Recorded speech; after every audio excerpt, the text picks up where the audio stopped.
ప్రతిఘటన టీవీకి స్వాగతం. క్షణక్షణం మీకోసం. బీఆర్ఎస్ 10 ఏళ్ల పాలనలో తెలంగాణ 100 ఏళ్ల విధ్వంసానికి గురైందని ముఖ్యమంత్రి రేవంత్ రెడ్డి ఆదివారం అన్నారు. తెలంగాణ సంస్కృతి ఆర్థిక పునరుద్ధరణ కోసం తన ప్రభుత్వం పనిచేస్తున్నట్లు ఆయన తెలిపారు.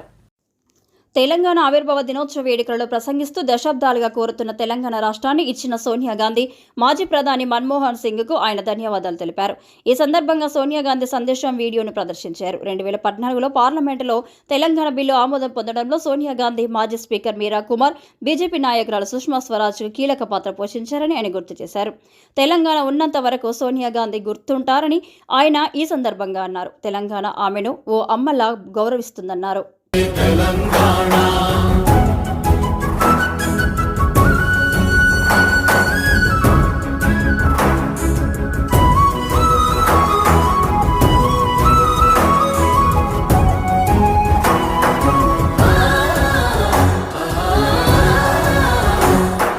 జానపద జనజీవన చావళీలు చాలువాన కవి గాయక వైతాళిక కళల మంజీరాలు జాతిని జాగృత పరచే గీతాల జనజాత